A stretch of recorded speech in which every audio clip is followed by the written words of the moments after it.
Judges. I'm in the category of Environmental Sciences with category code EV, and my project is the effect of the concentration of CO2 and temperature of seawater on its carbonate and bicarbonate ion concentrations. So I initially chose this project because global warming is an increasing problem in our world as we keep emitting more fossil fuel, or as we keep burning more fossil fuels and emitting greenhouse gases into our atmosphere. More specifically, carbon dioxide. Our oceans actually dissolve these carbon dioxide molecules, which contributes to the problem of ocean acidification, which is when carbon dioxide ions react with water and carbonate ions in our ocean to produce acidic bicarbonate ions. And when it does this, it uses the carbonate ions as a reagent, which therefore takes away from a neutral or a very vital building block that things like oysters and clams need in order to build their shells. So that was the basis of why I chose my experiment. In order to carry this out to see this relationship, I used actually an aquarium CO2 kit, and I would dissolved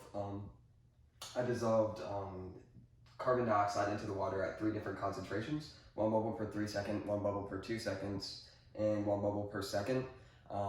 Which the bubbles per second is referring to the observed rate using the bubble counter.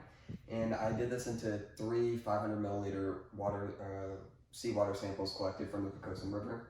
And with this, I would do that for 15 minutes. And then once I did that, I would take 3 50 milliliter samples of each concentration and manipulate the temperature. So I kept one at room temperature, cooled one down 10 degrees Celsius, and heated one up 10 degrees Celsius above room temperature. And then I did that for all 3 concentrations. And then once I did that, I performed a titration test with 0.01639 normality sulfuric acid.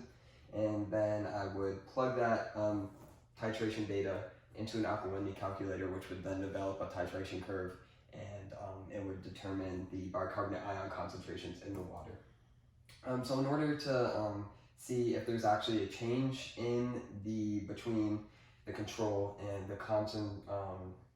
the CO2 concentrations dissolved in the seawater, as well as the temperature, I performed Mann-Whitney U-tests, 3 of them for each independent variable: the effective concentration of CO2 and the effective temperature.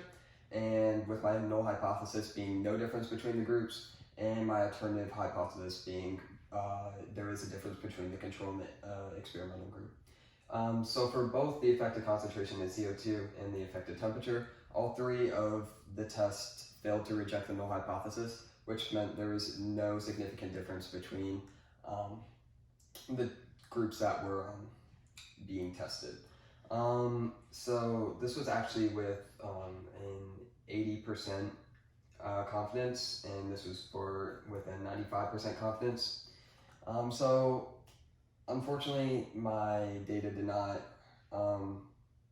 match what my hypothesis was and with the background research, and I attributed this to being the pH sensor, the inaccuracies of the pH sensor, as well as maybe some other confounding variables, the acidity of the water, which actually the water was very acidic, which made the calculator not able to develop or detect any carbonate ion concentrations in the water. So I attributed that.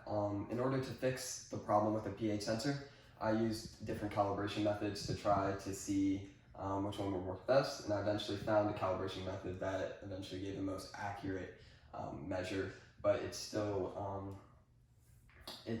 produced some inaccurate results.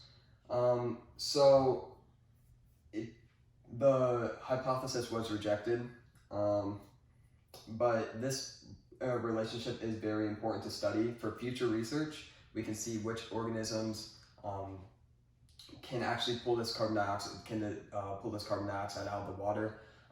This relationship is just really important for ocean acidification in general, because we need to see, as we keep emitting more carbon dioxide into the atmosphere, which in turn traps heat in our earth, and then heats up the atmosphere and therefore the seawater, will our oceans be able to keep dissolving this carbon dioxide?